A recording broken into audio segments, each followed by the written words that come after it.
हैं? तो ऐसी जगह जूते चप्पल उतारते हैं कि एक बार भगवान जी की मूर्ति को दर्शन हो, एक बार जूते चप्पल के दर्शन हो। ऐसी जगह उतारते, पूछो ही मत है? तो भगवान कहते मंदिर में लोग जाते क्या करने जाते? मानते जाते, हमें ये दे दो, ये दे दो, ये दे दो। अच्छा ये बताओ, कभी जा करके हनुमान मंदिर में हनुमान जी से पूछा, हनुमान जी रात को आपको मच्छर काटते हैं कि नहीं? गर्मी लगती, ठंडी लगती कि नहीं है? कभी पूछा है? सुबह सुबह ले गए, एक लोटा जल चढ़ा दिया भोले बाबा को, भोले बाबा आपको ठंडी तो नहीं लगती, गर्मी लगती क्या? पूछा कभी?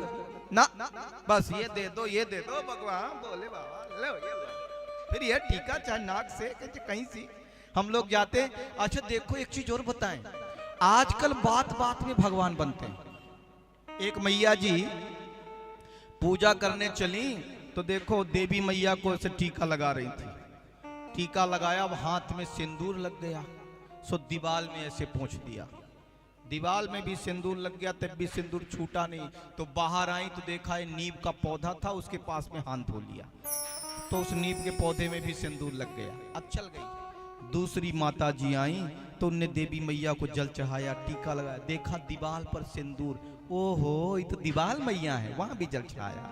उसके बाद आई तो नीम के पास में देखा, वहां भी ये तो नीम मैया है, वहां भी जल चढ़ाया। ऐसे तो भगवान बनते रहते हैं, पूछो मत कैसे कैसे हम करने लग जाते, कैसे कर्म करते। बोले वृंदावन बिहारी लाल की जय। तो भगवान कहते मेरे पास लोग मांगने तो आते हैं, तो तुम भी मांग लो। अच्छा ये बताओ हमें क्या चाहिए, भगवान से बताने की जरूरत है? अगर परमात्मा को आप कहते हैं कि अंतर्यामी है, तो मेरे अंदर की बात तो वो जानता है ना, तो आपको क्या चाहिए बताने की जरूरत है क्या?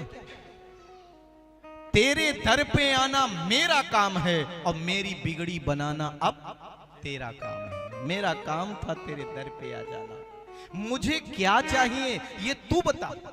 देखो एक संत थे, तो जब रात को सोने लगते तो प्रार्थना करते। देखो मैं तो कहूंगा आप लोग भी करें, बोले वृंदावन बिहारी लाल की। क्या प्रार्थना करते? अजय बताओ कथा समझ में आ रही कि नहीं? ऐसे नहीं ऊपर ऊपर उड़ रही हो, आ रहा सबको? बोले बाके बिहारी लाल की। हाँ तो जयकारा भी बुलंदी से बोलो, ऐसे लगता है बा कितने मधुर वाणी है आप सबकी, आवाज नहीं निकलने देते ज्यादा।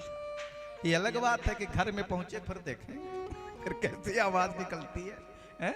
बोले राजा रामचंद्र भगवान की। अब पता चला कि आप लोग उल्टा भी सुनते हैं। देखिए तो संत जब शाम को सोने लगते तो एक प्रार्थना करते, कहते ए मेरे मालिक, ऐ मेरे परमात्मा, ऐ मेरे नारायण, ऐ मेरे परवरदिगार, मुझे जो कुछ भी चाहिए था सब कुछ तूने दिया, अब मैं तेरी गोदी में शयन करने जा रहा हूं, तेरा लाख लाख शुक्रिया। सो जाते। देखो वो संत एक गांव से जब दूसरे गांव में गए तो 3 दिन से खाने के लिए भोजन नहीं मिला, रहने के लिए मकान नहीं मिला, लेकिन जब रात को सोने लगते तो एक ही प्रार्थना करते, ऐ मेरे मालिक, ऐ मेरे परमात्मा, ऐ मेरे खुदा, तेरा लाख लाख शुक्रिया। बोले किस बात का? बोले जो कुछ भी मुझे चाहिए था सब कुछ तूने दिया, अब मैं तेरी गोदी में शयन करने जा रहा हूं, तेरा लाख लाख शुक्रिया। और संत के 2-4 चेला थे, उन्होंने कहा किस बात का शुक्रिया, क्या सब कुछ दे दिया? 3 दिन से रहने के लिए मकान नहीं दिया, 3 दिन से खाने के लिए भोजन नहीं दे दिया, और आप कहते हैं लाख लाख शुक्रिया, सब कुछ दे दिया। क्या सब कुछ दे दिया? संत ने बड़ा सुंदर उत्तर दिया। संत ने कहा ये मुझे नहीं मालूम कि मुझे क्या चाहिए, ये भी मेरे परमात्मा को ही मालूम है। हो सकता है मेरे जीवन में 3 दिन बिना भोजन के रहना ही जरूरी हो, मेरे जीवन में 3 दिन बिना मकान के रहना ही जरूरी हो, ये मेरा प्रभु ही जानता है और उसने दिया, इसलिए उसका लाख लाख शुक्रिया। हो सकता है मेरे पाप को मेरा परमात्मा इस रूप में काट रहा हो। बच्चा बताओ जानता है? कभी गीले में चला जाता, कभी गंदगी में चला जाता। माँ जाती एक चपाटा, चल इधर चल, इधर जा रहा, फिर उसको साफ करती, सुथरा करती। जानता क्या, बच्चा रोने लगता, क्योंकि बच्चे ही तो है, हम भगवान के सामने बच्चे ही तो हैं। देखो माता कुंती ने कहा मैं भी मांग लूं। हाँ बुआ, तो मांगने की देरी करेगी, लेकिन मैं देने में देरी नहीं करूंगा। कुंती माता ने क्या मांगा?